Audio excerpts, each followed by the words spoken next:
اعوذ باللہ من الشیطان الرجیم بسم اللہ الرحمن الرحیم الحمد للہ رب العالمین والصلاة والسلام علی رسولہ الکریم اما بعد رب اشرح لی صدری ویسر لی امری واحلل عقدۃ من لسانی یفقہوا قولی۔ السلام علیکم ورحمۃ اللہ وبرکاتہ۔ میری محترم ماؤں، بہنوں، بیٹیوں، اللہ رب العالمین کا بہت زیادہ شکر اور احسان ہے ہم سب پر کہ اللہ تعالیٰ نے ہم کو پھر ایک مرتبہ اپنی زندگی میں رمضان المبارک کا مہینہ عطا فرمایا۔ اللہ تعالیٰ رمضان کے بارے میں اور روزوں کے بارے میں قرآن میں بیان فرماتے ہیں۔ بسم اللہ الرحمن الرحیم، یا ایہا الذین آمنوا کتب علیکم الصیام کما کتب علی الذین من قبلکم لعلکم تتقون۔ اے لوگو جو ایمان لائے ہو، تم پر روزے فرض کر دیے گئے جس طرح تم سے پہلے انبیاء کے پیرووں پر فرض کیے گئے تھے، ہو سکتا ہے کہ تمہارے اندر تقوی کی صفت پیدا ہو۔ روزے کے لیے قرآن میں صوم اور سیام کا لفظ استعمال ہوا ہے، اور سیام کے معنی ہے رک جانا، ٹھہر جانا، کسی چیز سے اپنے آپ کو روکے رکھنا۔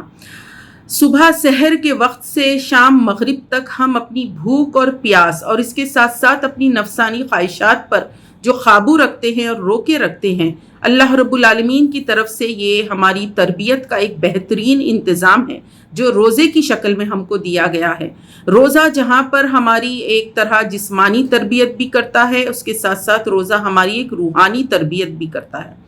اللہ تعالیٰ نے ہم کو جب دنیا میں بھیجا تو اللہ تعالیٰ نے ہمارے اوپر احسان فرمایا کہ ہماری رہنمائی کا انتظام کیا۔ اللہ تعالیٰ نے ہماری ہدایت کے لیے قرآن کو نازل فرمایا۔ اللہ کی طرف سے آنے والی ہدایت قرآن مجید تمام انسانیت کے لیے، ہم سب کے لیے ایک بہت بڑی رحمت ہے، نعمت ہے۔ دنیا کی ساری نعمتیں اگر ہم کو مل جاتی، لیکن اگر ہم کو ہدایت نہ ملتی تو ہم بہت بڑے خسارے میں رہتے۔ اللہ تعالیٰ نے فضل فرمایا کہ اسی مبارک مہینے میں رمضان میں قرآن کو نازل فرمایا، اور اللہ تعالیٰ اس کے بارے میں فرماتے ہیں شہر رمضان الذی انزل فیہ القرآن ھدی للناس۔ رمضان وہ مہینہ ہے جس میں ہم نے قرآن نازل فرمایا، یہ تمام انسانوں کے لیے ہدایت ہے۔ اللہ تعالیٰ نے ہمارے لیے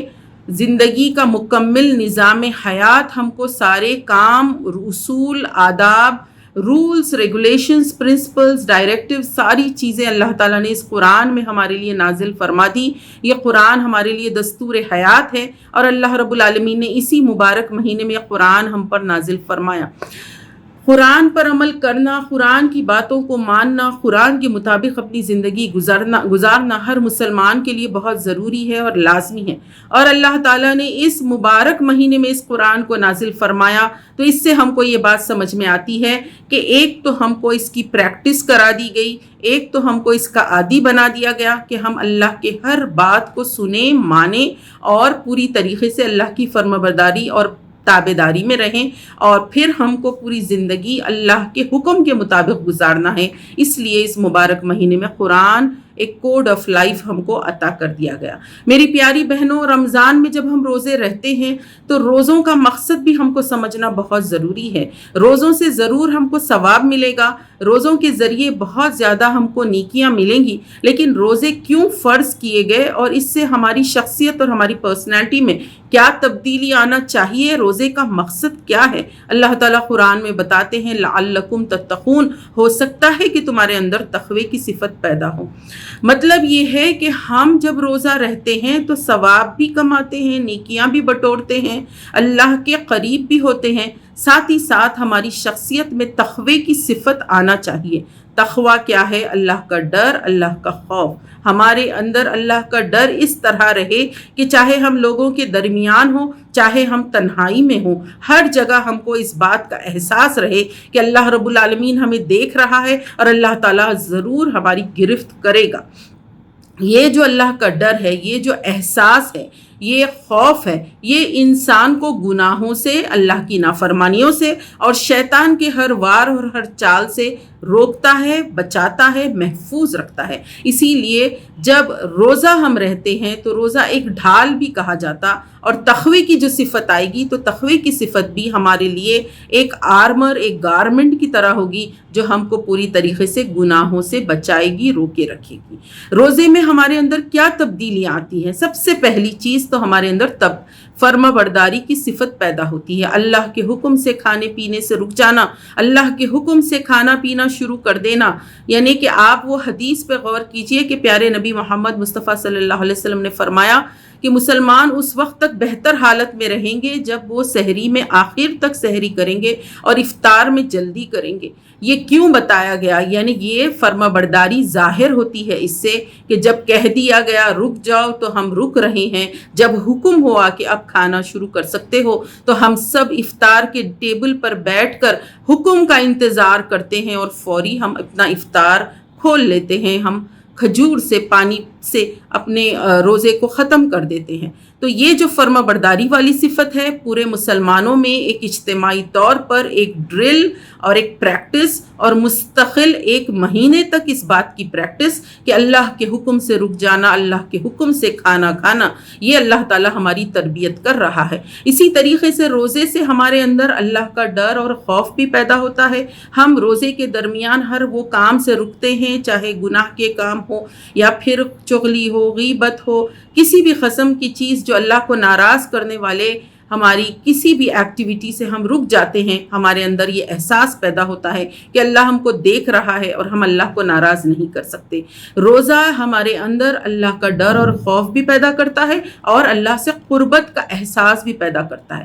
یعنی ہم اللہ سے کلوز ہو جاتے ہیں، اللہ سے ہمارا کانٹیکٹ مضبوط ہو جاتا ہے اور بندے مومن ہر کام اللہ کی رضا کو سامنے رکھتے ہوئے کرتا ہے۔ پھر روزہ ہمارے اندر صبر بھی پیدا کرتا ہے۔ ہر چیز سے جب ہم رکے رہتے ہیں، یہ صبر کیا ہے؟ صبر کیا چیز ہے جو ہم کو روکے رکھتی ہے؟ دیکھیے انسان کو اللہ تعالیٰ نے جب بنایا تو ہمارے اندر وشز اور ڈیزائرز بھی ہیں، نفسانی خواہشات بھی ہیں۔ ہمارے نفس کی جو خواہشات ہیں وہ ہم کو کسی بھی طرف لے جا سکتے ہیں، گمراہ کر سکتے ہیں، اللہ کی نافرمانی میں لے جا سکتے ہیں، حدود ہم تجاوز کر سکتے ہیں، اللہ کے سیٹ کیے ہوئے جو باؤنڈریز ہے اس کو ہم کراس کر سکتے ہیں اور شیطان ہم پر حاوی ہو سکتا ہے، شیطان ہم کو گمراہ کر کے ایسے کام کروا سکتا ہے جو ہم کو جہنم میں لے جائے۔ اب روزہ ہم کو یہ سب چیزوں سے بچاتا ہے کہ سب سے پہلے اپنے آپ پر کنٹرول، سیلف کنٹرول، اپنے خواہشات پر کنٹرول، اپنے وشز اور ڈیزائرز پر کنٹرول، اپنے نفس پر کنٹرول۔ ایک پرسن، ایک مسلمان مضبوط اور قوی مومن اس وقت ہوتا ہے جب وہ اپنی خواہشات پر پوری طریقے سے قابو پالے، جب وہ اپنے آپ کو، اپنی نیند کو، اپنی بھوک کو، اپنی پیاس کو، اپنی خواہشات کو اپنے کنٹرول میں رکھے۔ روزہ یہ تربیت اسے دیتا ہے اور صبر جو وہ کرتا ہے، صبر سے تقوی پیدا ہوتا ہے۔ تو اس طریقے سے روزے کا مقصد ہے ہمارے اندر صبر بھی پیدا ہونا اور تقوی بھی پیدا ہونا۔ روزہ اس کے ساتھ ہمارے اندر احساس بھی پیدا کرتا ہے کہ ہم کیا ہیں اور ہمارے رب کے سامنے ہماری کیا حیثیت ہے۔ یعنی ایک بندے کو بندگی کا احساس بھی روزہ دلاتا ہے کہ اللہ تعالیٰ کچھ گھنٹوں کے لیے ہمارے لیے کھانا اور پانی روکنے کی بات کرتے ہیں، تو جب ہم رکے رہتے ہیں تو ہم کو احساس ہوتا ہے کہ ایک پانی بھی ہمارے لیے کتنی اہمیت کی چیز ہے، کہ جب ہم پانی سے رکے رہتے ہیں اور پھر جب ہم روزہ کھولتے ہیں تو ہم کو احساس ہوتا ہے کہ یہ بھی اللہ کی کتنی بڑی نعمت ہے، ہم کتنے محتاج ہیں، ہمارے بس میں، اختیار میں کچھ بھی نہیں۔ اگر اللہ رب العالمین ہمارا کھانا روک دے، اللہ تعالیٰ اگر ہمارا پانی روک دے تو پھر ہم کسی بھی چیز کے کام کے نہیں رہیں گے۔ اپنی محتاجی کا احساس، اللہ کی کبریائی کا احساس اور اللہ کے سامنے ہم ایک غلام ہیں، ہماری کیا حیثیت ہے، یہ بھی ہمارے اندر احساس پیدا ہوتا ہے، بندگی کا بھی احساس پیدا ہوتا ہے۔ اس کے ساتھ ساتھ روزے میں ایک اور ہمارے اندر تبدیلی آتی ہے، وہ یہ ہے کہ غریبوں کے ساتھ کس طرح ہم سلوک کریں۔ وہ لوگ جو بھوکے پیاسے ہیں، جن کے پاس 2 وقت کی روزی نہیں، وہ کس طرح اپنا گزر بسر کر رہے ہوں گے۔ روزہ ہمارے اندر یہ احساس پیدا کرتا ہے کہ کس طرح ہم اپنے پاس جو نعمتیں ہیں، اللہ کی دی ہوئی تمام نعمتیں ہیں، کھانے اور پینے اور رہنے اور زندگی میں استعمال کرنے کی بے شمار نعمتیں جو اللہ تعالیٰ نے ہم کو عطا کی ہیں، ان تمام نعمتوں کے شکر گزار بنیں اور اس کے ساتھ ساتھ احساس اپنے اندر پیدا کریں کہ اللہ تعالیٰ نے ہم کو یہ جو تمام چیزیں ہیں یہ دی ہیں، اگر ہم اس کی قدر نہ کریں اور اس سے محروم ہم ہو جائیں تو پھر ہمارے اندر کتنی بے بسی اور مجبوری آ جائے گی۔ تو یہ تمام احساسات ہمارے اندر پیدا ہوتے ہیں روزے کے ذریعے۔ اور اس کے ساتھ ساتھ ایک اور حدیث میں آیا ہے کہ روزے دار کے لیے 2 خوشیاں ہیں، اور ایک خوشی اس کو اس وقت حاصل ہوگی جب وہ روزہ کھولے گا، دوسری خوشی اس کو اس وقت حاصل ہوگی جب وہ اپنے رب سے ملاقات کرے گا۔ میری پیاری بہنوں، اس حدیث پہ غور کیجئے کہ بندے مومن کے لیے، ایک مسلمان کے لیے پوری زندگی ایک روزہ ہے۔ یہ کانسیپٹ اس حدیث میں کیسے بتا دیا گیا؟ آپ سوچئے، غور فکر کیجئے کہ آپ صبح اٹھتی ہیں، سحری کرتی ہیں اور دن بھر بھوک پیاس ہر چیز برداشت کرتی ہیں، اس یقین کے ساتھ کہ شام میں سورج غروب ہوگا، افطار کا وقت ہوگا اور اس وقت آپ وہ تمام نعمتیں آپ کو ملیں گی جس سے آپ رکے ہوئے ہیں۔ اور رمضان کے مہینے میں جس طرح ہمارے دسترخوانوں پر پھل، میوے، مشروبات، اتنی زیادہ کھانے پینے کی چیزیں سب جو آ جاتی ہیں اور جو برکت عطا فرماتا ہے کہ اس دن بھر جب بچے بچیاں اور خاندان کے سب لوگ روزہ رہتے ہیں تو ان تمام چیزوں سے جو ہم رکے ہوئے ہیں اس وقت ہم کو وہ چیزیں عطا ہو جاتی ہیں جب ہم روزہ کھولتے ہیں۔ اور جب روزہ کھولتے ہیں اس وقت کی کیا خوشی ہوتی ہے، اس کا احساس اسی بندے کو ہوتا ہے جو روزہ رہتا ہے، کہ وہ ایک پانی کا گھٹ، ایک گلاس پانی اس کے لیے ایک بہت بڑی عظیم نعمت کے برابر ہوتا ہے۔ تو اللہ تعالیٰ فرماتے ہیں کہ جب دن بھر صبر کر کے شام میں جب روزہ کھولیں گے افطار کے وقت تو جو خوشی ملتی ہے ایک دوسری خوشی ہے جو ایک مسلمان کا انتظار کر رہی ہے۔ جو بندہ مومن پوری زندگی اپنے اعمال، اپنے کام، اپنے ایکٹس، ایکٹیویٹیز، اپنے ڈیڈز، اپنے تمام دن بھر کا روٹین، اپنے کپڑے جو ہم پہن رہے ہیں، ہمارے جو کام ہم کر رہے ہیں، ہماری زبان سے جو ہم بول رہے ہیں، ہمارے جو کاروبار ہم کر رہے ہوں، جو ہمارے جس طرح کی بھی مصروفیات اور مشغولیات ہو، ہمارے ساری زندگی کے حرکات اور اعمال، ہمارے ڈیڈز کو دو طرح کیٹیگرائز کیا گیا ہے کہ ایک اچھے اعمال ہوں گے، ایک برے اعمال ہوں گے۔ اور ہم مسلمانوں کو کہا گیا کہ اپنے اعمال کو اعمال صالح بنانے کی کوشش کریں، یعنی کہ ہمارے تمام جو کام ہیں وہ اس طرح ہوں جس سے اللہ راضی ہو، وہ اس طرح ہوں جیسے کہ پیارے رسول اللہ محمد مصطفیٰ صلی اللہ علیہ وسلم نے کر کے بتلا دیا، سنت طریقے سے ہمارا عمل ہو۔ جب ہمارے اعمال صالح بنیں گے تو پھر زندگی بھر ہم کو جو کچھ مصیبت آئی، پریشانی آئی، صبر کرنا پڑا، مصائب مشکلات کو جھیلنا پڑا اور آزمائشیں ہمارے اوپر جتنی بھی آئیں گی اس وقت ہم دین سے نہ ہٹیں، اسلام سے نہ ہٹیں، اللہ کی نافرمانی نہ کریں۔ تو بندے مومن کی پوری زندگی جو ہے ایک روزہ ہوتی ہے۔ اور جب میدان حشر میں قیامت کے دن اللہ تعالی ہم سے راضی ہوں گے اور اللہ تعالی ہم کو جنت میں داخل فرمائیں گے اور جنت میں وہ تمام نعمتیں ہم کو ملیں گی جس سے ہم دنیا میں اپنے آپ کو روک کے رکھے اور اللہ کی رضا کو مقدم رکھے، یعنی کہ ہم نے اللہ کی رضا کے خاطر دنیا کی ساری چیزوں کو قربان کیا، اس امید سے کہ قیامت کے دن اللہ تعالی ہم کو دے گا۔ اللہ تعالیٰ اپنے وعدے میں سچا ہے کہ اس دن اللہ تعالیٰ ہم کو وہ جنت عطا فرمائے گا۔ تو اس طریقے سے روزے دار کی دو خوشیاں جب وہ جنت میں داخل ہوگا۔ تو میری پیاری بہنوں، یہ کانسیپٹ کو سمجھنا ہے۔ اللہ تعالیٰ نے یہاں پر جو باتیں ہم کو بتائی ہیں، مطلب یہ کہ ہم کو دنیا اور آخرت کی فکر، صحیح کانسیپٹ جو قرآن میں عطا کیا گیا کہ دنیا کی زندگی وقتی ہے، فانی ہے، اور اصل زندگی بعد موت ہے۔ تو دنیا کی زندگی میں ایک مومن کے لیے امتحان گاہ کی طرح ہے کہ وہ آزمایا جاتا ہے، اس کو ٹیسٹ کیا جاتا ہے، اس میں وہ پوری طریقے سے کامیابی کی فکر کرے۔ اللہ تعالیٰ نے ہم کو دنیا کی زندگی کے بارے میں بتا دیا کہ دنیا کی زندگی وقتی ہے، فانی ہے، اور اصل زندگی بعد موت ہے۔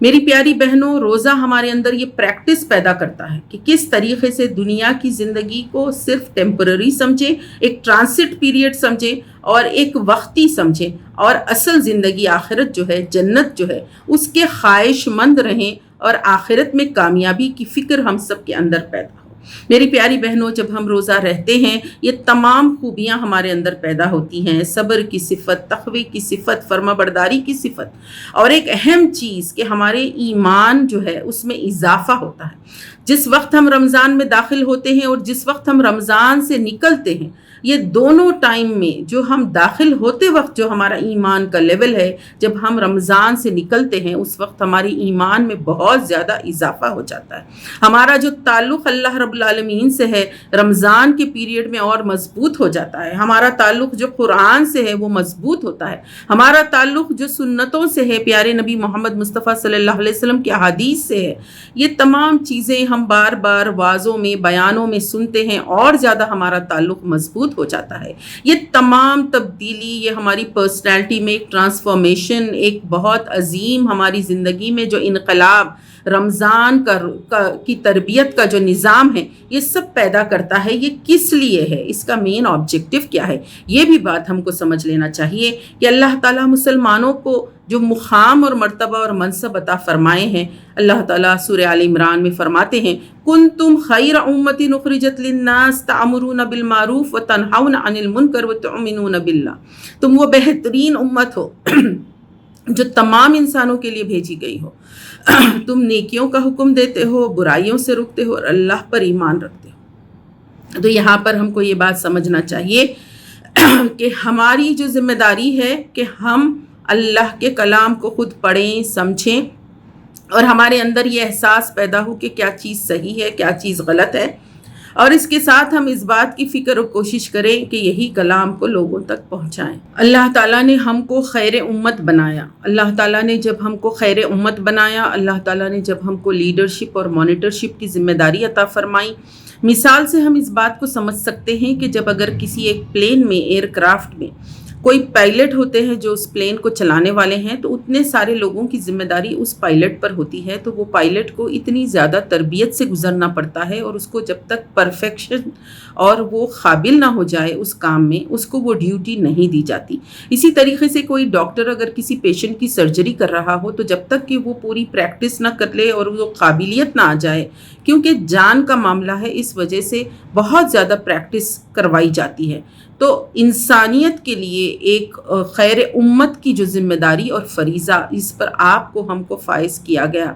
پیارے نبی محمد مصطفیٰ صلی اللہ علیہ وسلم کے بعد اب کوئی رسول آنے والے نہیں ہیں، آپ صلی اللہ علیہ وسلم کو یہ امت عطا کی گئی۔ ہم جو مسلمان ہیں، خیر امت ہیں، ہماری ذمہ داری ہے، ڈیوٹی ہے، رسپانسبلٹی ہے کہ اللہ کے کلام کو، اللہ کی باتوں کو تمام انسانیت تک پہنچائیں، سارے لوگوں تک حق پہنچائیں، سچ پہنچائیں، دنیا کا تصور کیا ہے، آخرت کیا ہے، رب کون ہے، رسول کون ہے، یہ ساری چیزوں کا تعارف اسلام ہم سب کی ذمہ داری ہے۔ اور اسلام اپنے ماننے والوں سے مطالبہ کرتا ہے کہ وہ صرف خود اپنے طور پہ عمل نہ کریں، بلکہ اس مشن کو جو اللہ کے رسول صلی اللہ علیہ وسلم نے ہم پہ ڈالا ہے، اس کی ذمہ داری، اس مشن کو ہم پورا کریں۔ تو میری پیاری بہنوں، جب ہم پر اتنی عظیم ذمہ داری ہے، مرد اور خواتین سب پر ذمہ داری ہے کہ اللہ کے کلام کو پڑھیں، سمجھیں، اس کو ہدایت مانیں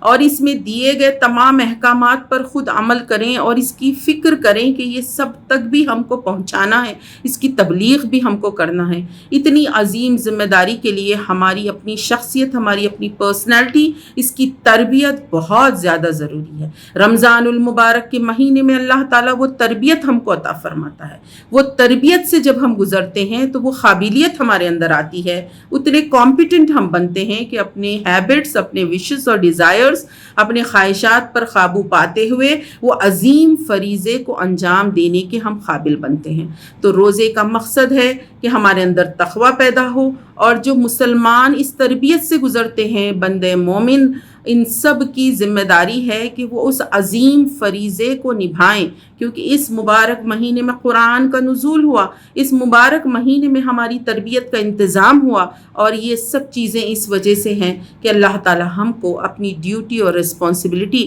پوری طریقے سے ادا کرنے کے لیے آسانیاں پیدا کرتے ہیں۔ رمضان المبارک کا مہینہ ماہ مغفرت بھی ہے، کہ اپنے گناہوں، خطاؤں کو دھونے اور معافی مانگنے کا بھی مہینہ ہے۔ اس مبارک مہینے میں ہم اللہ سے جب رجوع ہوتے ہیں تو توبہ اور استغفار یہ بہت ضروری ہے، تاکہ ہم اپنی دانستہ نادانستہ جو کچھ خطائیں، غلطیاں، کوتاہیاں، نافرمانیاں ہم سے ہو گئی ہیں، ان تمام کے لیے اللہ کے سامنے رجوع ہوں، توبہ کریں، گڑ گڑائیں اور معافی مانگیں اور اپنے گناہوں کو دھو لیں۔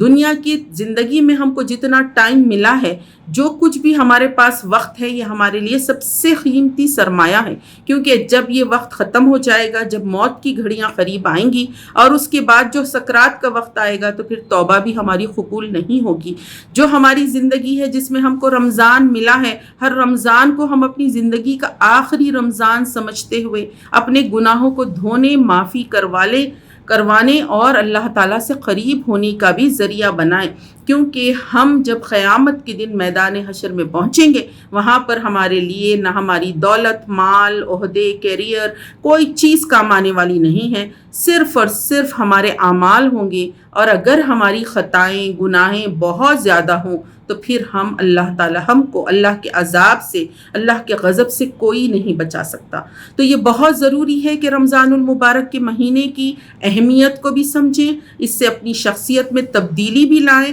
اور اس کے ساتھ ساتھ ان موقعوں کو، ان گھنٹوں اور منٹوں کو غنیمت جانتے ہوئے فضول لغویات چیزوں سے اپنے آپ کو بچا کے رکھیں، فضول سوشل میڈیا پر اپنا وقت ضائع نہ کریں، اور ساتھ ہی ساتھ کوئی ایسی لایعنی باتوں میں ہمارا ٹائم ضائع نہ ہو۔ اس مہینے کی اہمیت کو سمجھیں، ان روزوں کی اہمیت کو سمجھیں، اور سمجھتے ہوئے اس بات کی پوری کوشش کریں کہ اس مہینے کا ہم زیادہ سے زیادہ فائدہ اٹھائیں۔ بنت المسلم کونسل اور اس کے ساتھ مسلم گرلز ایسوسی ایشن کی جانب سے مختلف پروگرامز زوم اور یوٹیوب پر اسی مبارک مہینے میں آپ سب بہنوں کے فائدے کے لیے مقرر کیے گئے ہیں۔ انشاءاللہ العزیز اس ویمنز ونگ چینل پر اور زوم کے مختلف سیشنز پر جو قرآن سے جوڑنے والے اور ساتھ ہی ساتھ ہماری روزمرہ زندگی میں کس طرح ہماری اصلاح اور ہمارے اپنے آپ کو ہم کو بہتر بنانا ہے، اس کے لیے جو مختلف پروگرامز ہیں ان سب میں آپ بہنوں کو جڑنے کے لیے میں دعوت دیتی ہوں، اور آپ سب سے